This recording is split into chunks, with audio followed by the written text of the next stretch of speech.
The Northern Electricity Distribution Company in April this year embarked on its mass, revenue mobilization exercise. Several institutions, including individuals who owe huge sums of monies, were, visited, and the company was able to retrieve several thousands of Ghana cedis that its customers owe them then. In fact, the exercise is still ongoing. As I speak to you, it is in its third phase. This time around, major health institutions or health facilities across the region have been, the targets, because most of them are owing huge sums of money. This morning, I'm here at the Techiman Area Office of, NEDCO, engaging the area manager, Mr. John Tyree, on what informed the, company's decision to embark on this mass revenue mobilization exercise. The most recent health facility to have been affected is the Bono East Regional Cold Room under the Ghana Health Services. Mr. John Tyree tells me enough engagements were taken since April, but all attempts to get managers of the facility to make payments has proved futile despite the intervention of the Bono East Regional Minister along the line. It is not just about the regional cold room. We are doing revenue mobilization, and we are using Disconnection as our last card. It is not pleasant. We don't like it. So further engagement went up to our father, who is the regional minister. He invited all stakeholders. Then we deliberated upon the way forward, and he appealed to NEDCO to restore supply to the Kintampo cold room. And after that one, we restored supply. We also followed up with a disconnection notice, and there was no response to any of them.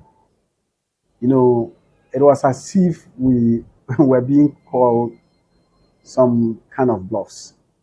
So we took off the supply. Mr. John Tyree tells me that this exercise is not targeted at any individual or any individual institutions. Of course, it is for solely the sustenance or the survival of the Northern Electricity Distribution Company, which equally buys power and then sells it to its consumers. This revenue mobilization exercise is for NEDCO's survival. It is not just for profit or whatever. It is for survival.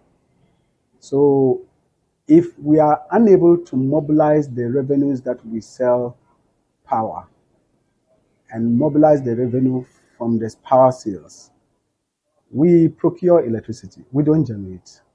So if we are unable to collect the money from users and consumers, then it is not just sustainable.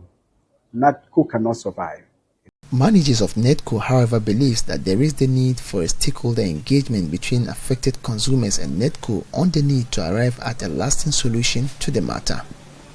Like I said, we all admit that there are challenges, and managers of health facility and stakeholders, let me put it that way, stakeholders need to engage further, because we have come to a stage where if we want to move forward, we must be engaging more and more to find a way forward. He, however, admonishes, consumers, particularly institutions that are affected, to, conserve power, to use power judiciously, because by doing so, they will be able to minimize their bills and be able to, pay for the amounts they are being owed.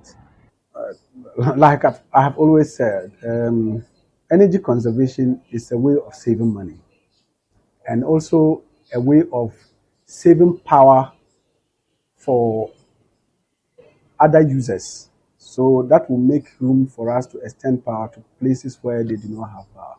So if you conserve energy, it is good. That will minimize electricity bills and make it affordable. So this has been the developments here from the Techiman Area Office of the Northern Electricity Company. Reporting for Joy News, my name is Anas Sabit.